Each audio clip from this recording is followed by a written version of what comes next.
Ontem meu sobrinho completou 34 anos e a gente estava conversando e ele falou, poxa, são já tanto tempo, né? Já 10 anos trabalhando nesse projeto e tal. Eu falei, legal, né? 10 anos. Eu estou há 48 trabalhando. Eu trabalho desde os 12. E, e realmente, hoje eu me dou conta que são 48 anos trabalhando, desde minha primeira adolescência, se pode dizer, né, aos 12 anos. E trabalhava na empresa da família.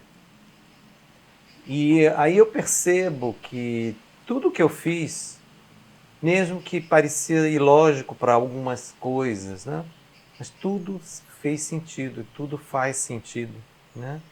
É, como eu estava falando do bricométodo, ou da bricolagem, né, do bricoleur que junta os pedaços.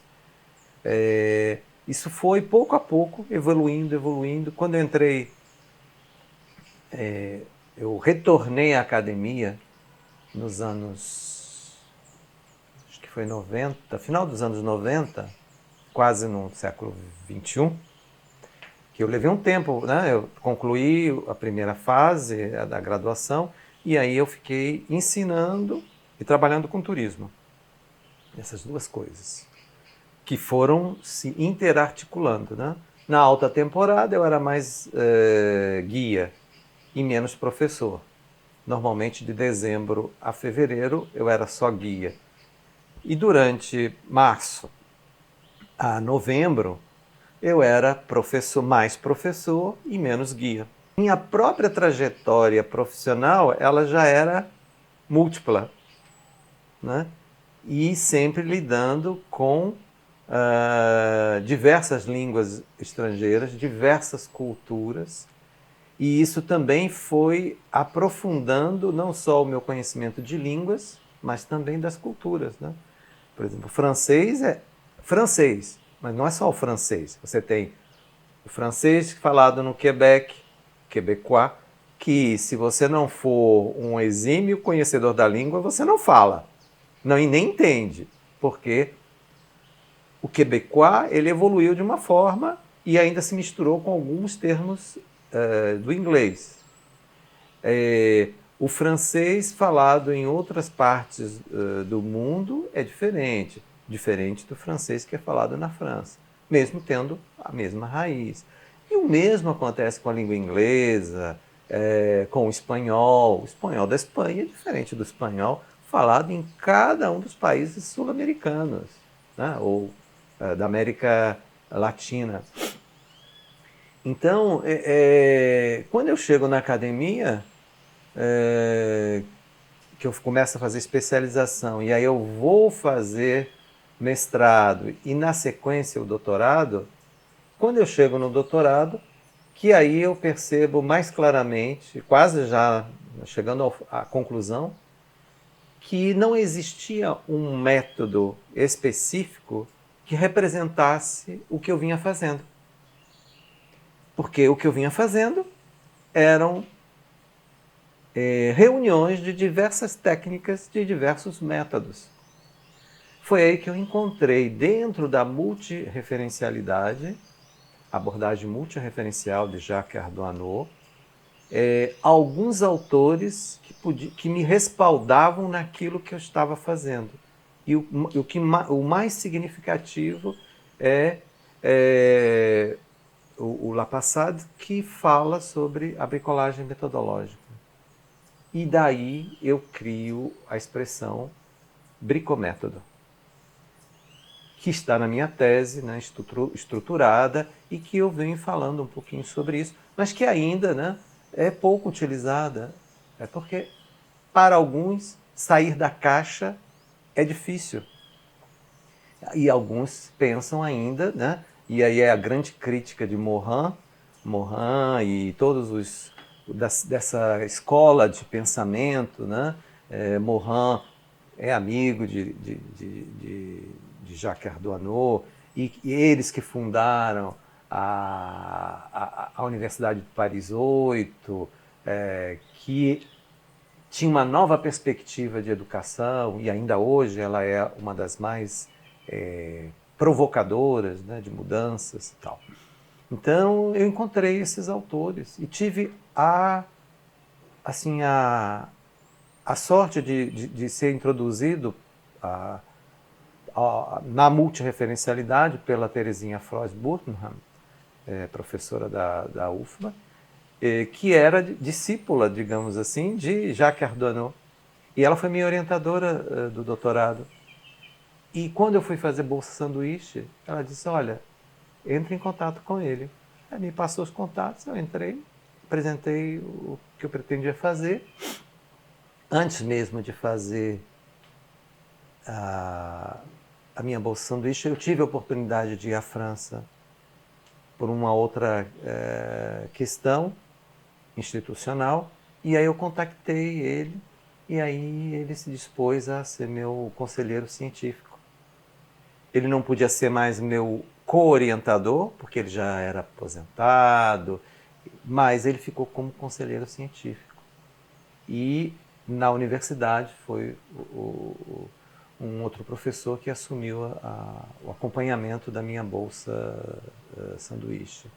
E foi aí que eu realmente fui entender mais essa questão da multireferencialidade, do como ela se estruturava, conheci Barbier, que fala da escuta sensível nas ciências sociais.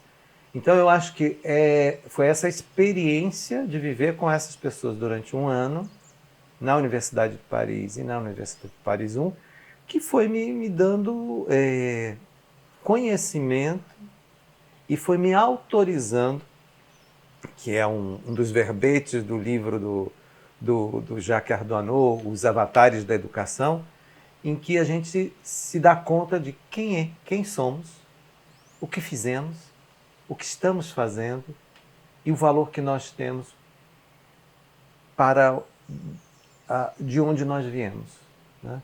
Então foi ali que realmente eu entendi o meu papel como docente, como professor, pesquisador, que o meu papel não era ir lá e ficar por lá.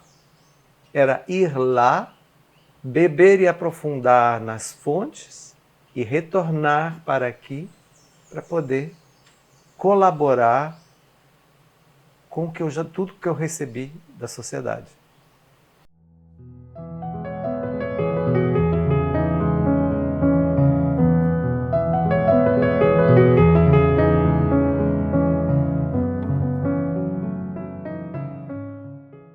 O papel de guia de turismo, não só no Brasil quanto no exterior, porque eu tive essa experiência de trabalhar no exterior, e também como viajante, talvez até o papel de viajante seja até mais importante, né, do que o próprio papel de guia de turismo, né? Porque o guia, o que ele faz? Ele conduz, né? Ele conduz almas. A figura de Hermes, que é uma figura mitológica, é o representante do viajante, né? Então, ele conduz, o guia faz isso, o professor faz isso, né? E o fato de ter passado formalmente por longo tempo na Itália, eu tive uma estada de quase um ano na Itália, quase um ano na Alemanha, mais de um ano na França, em momentos diversos. Durante a minha primeira estada na Europa, passei pela Espanha e pela Tunísia, no norte da África. Então, essa experiência no norte da África é um país digamos assim, de cultura oriental, muçulmana. Isso também foi muito significativo, porque me fez ver que o mundo não era só aquilo que a gente já conhecia, mas também outro.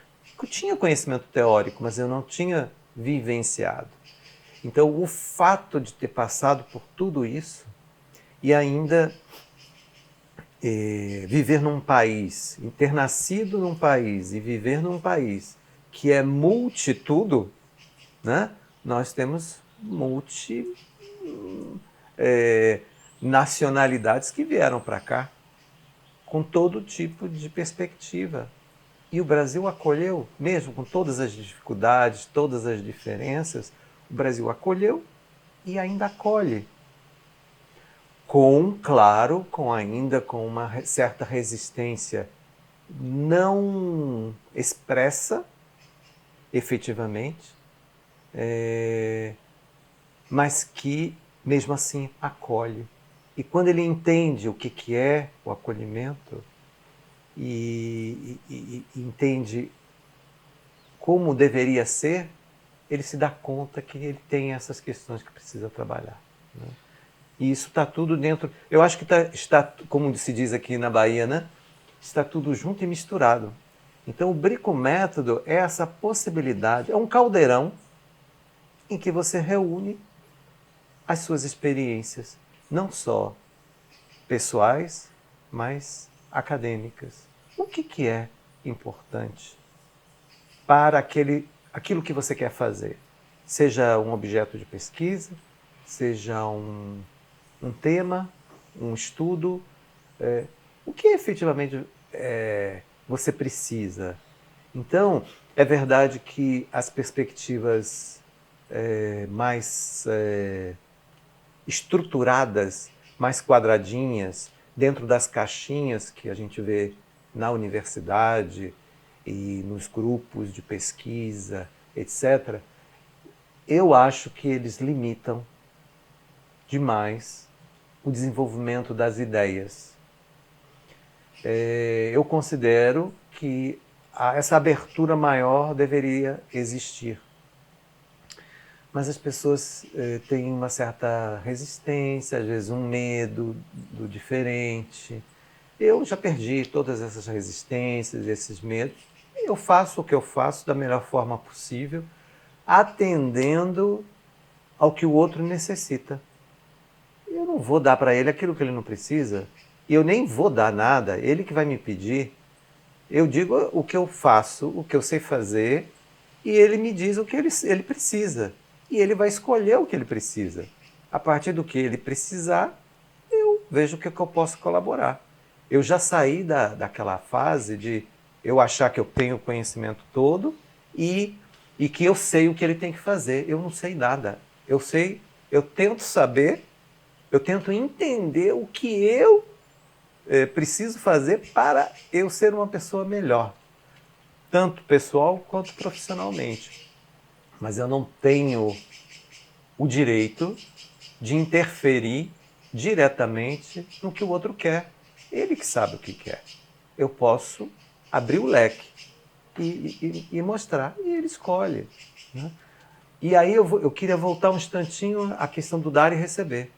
Então, eu fiz a minha formação toda, até o pós-doutorado, com bolsa. A maior parte, bolsa do governo brasileiro, dos nossos impostos, né? Porque quem paga tudo somos nós mesmos. Alguns mais, outros menos, né? O governo só faz aquela... recebe e distribui, né? Quer dizer, mais ou menos. Recebe, retém e distribui. Então, eu recebi muito da sociedade brasileira, dos impostos que meus pais pagaram, eu pago e a maioria paga. Então, esse sentimento de que eu recebi muito, eu também tenho o sentimento de que, em virtude de ter recebido muito, continuo recebendo, eu tenho que dar também. E sempre naquele equilíbrio, 50-50. Não adianta você querer dar mais do que o outro queira receber. E eu também não posso exigir do outro mais do que ele pode dar. Mas tem que chegar na conta de chegar ao equilíbrio, né? Por isso que a balança da justiça, o que é? São dois pratos que precisam estar mais ou menos em equilíbrio. Eles não estarão sempre parados, porque estão em movimento.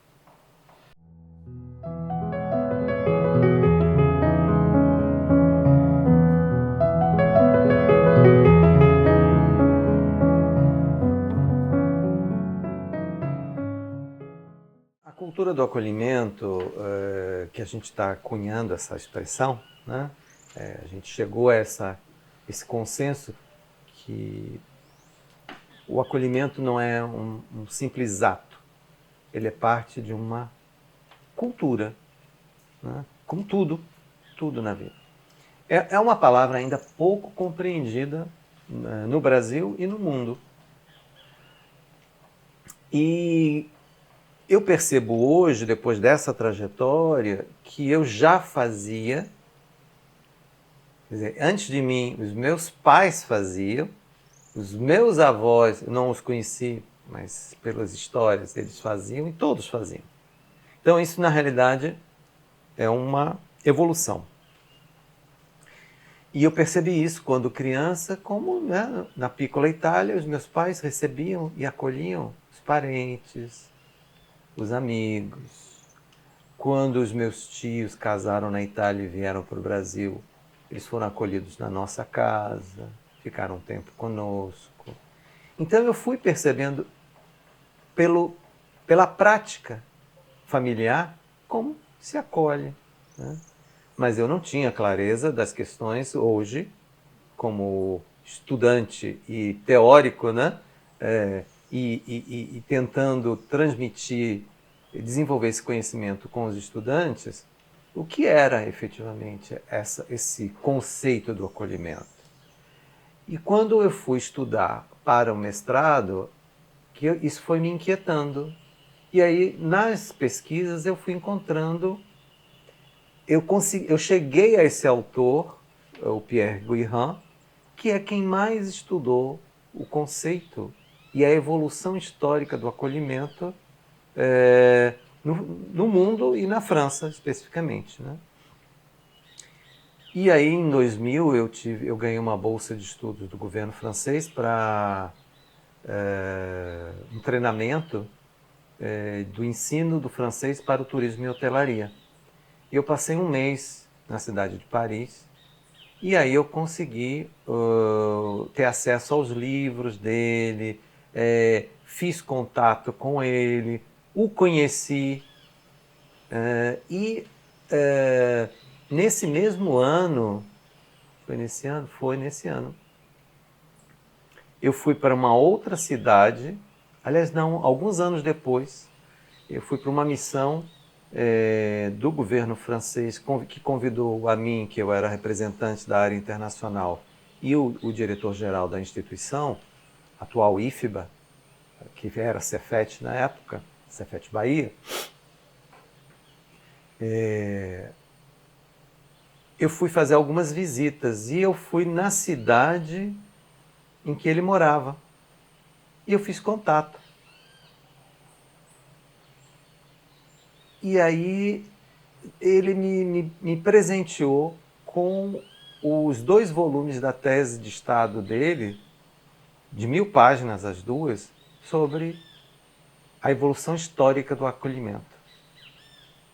E desse livro, claro, surgiram várias outras, dessa tese, né? E eu tenho ela até hoje e pretendo desenvolver outras partes dela que não estão nos livros e não estão no meu livro e nos meus estudos ainda. E a partir daí eu começo a entender melhor o conceito, as categorias que compõem o acolhimento e todo o processo que acontece no Brasil e em outros países que levam a que o acolhimento não seja feito da melhor forma. Por quê? Aí fica a pergunta, né? Por que todo mundo diz que o povo brasileiro é hospitaleiro? Ok, ele é hospitaleiro, mas em alguns aspectos ele não é acolhedor. Eu sei que isso gera uma inquietação inicial das pessoas, né? Mas como? O brasileiro não é? Então aí a gente precisa entender algumas questões, né? Que é entender o que está por trás. O que forma a gente hoje, o que nós somos hoje, é fruto de todo um contexto sócio-histórico-cultural, das representações sociais que cada um de nós cria a partir desse contexto. E a depender do tipo de educação que cada um teve, ou não, e de outros elementos que compõem essa formação do sujeito, é que o acolhimento será ou não bom ou ruim. Né? Então, entender isso é fundamental. Por isso que, no meu primeiro livro, eu faço algumas recomendações, e uma delas é que o desenvolvimento do contexto sócio-histórico-cultural de cada um de nós, de cada região, de cada país, seja efetivamente compreendido, para que cada um de nós entenda por que temos determinados comportamentos, determinadas reações que acabam não acolhendo o outro. Né? Mas aí isso vai demandar um curso de longa duração. Eu posso falar alguns outros aspectos, se for nesse momento considerado adequado, mas eu posso falar das categorias principais. Tá? O que compõe o conceito em si? Nós temos 3 categorias principais.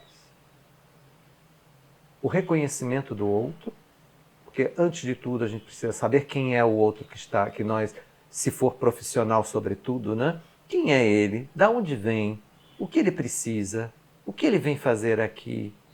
Então isso é parte do acolhimento. Então eu preciso saber, me preparar para acolher o outro. Então eu preciso reconhecê-lo.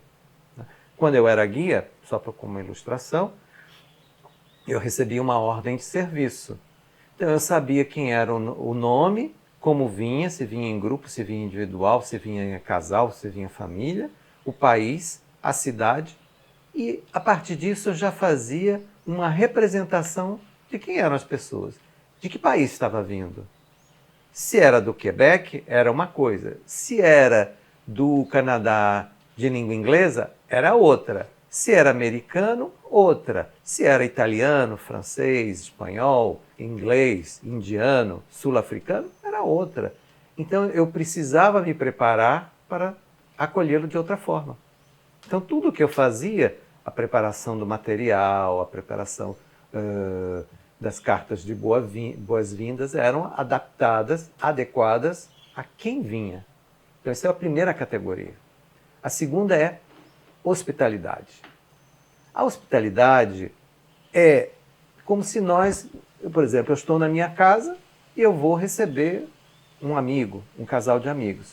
O que eu faço para que ele se sinta bem?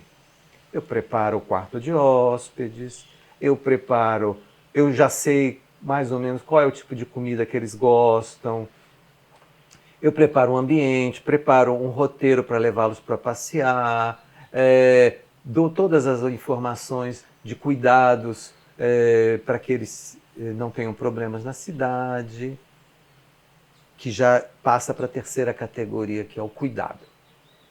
Que cuidados uma pessoa que não conhece onde eu estou precisa para não ter problemas? Então você dá todas as informações de segurança. Né? Então essas são as 3 categorias principais. Reconhecimento do outro, hospitalidade e cuidado. É o básico. Só que nós temos categorias complementares. Qual é o cuidado que eu tenho com o ambiente de forma geral? Qual é o cuidado que eu tenho com a minha apresentação pessoal e com a apresentação das coisas que eu vou fazer? Eu tenho um sorriso, um semblante aberto ou eu sou fechado? Essas características são muito mais importantes para quem atua profissionalmente. Imagina chegar numa recepção e o recepcionista nem olhar para você. O recepcionista ele tem que estar atento assim que o hóspede chega na porta de entrada, lá no início da recepção, do hall, ele já tem que saber que é o cliente dele que está chegando. Ele tem que estar ligado, tem que estar com um belo sorriso nos lábios, bem arrumado, disposto. Isso tudo se aprende. Agora, se você tiver características que você é uma pessoa mais fechada, mais, né, introspectiva, aí você vai trabalhar em outras funções. São muitas no mundo do turismo e das viagens. Né? Você não tem essa aptidão de lidar diretamente com o público, você vai trabalhar no back-office. Né? Então, nós precisamos entender também qual é o meu perfil. Eu tenho vontade? Se eu tenho vontade, eu posso transformar a minha realidade de introspectivo e extrovertido. Só depende de mim.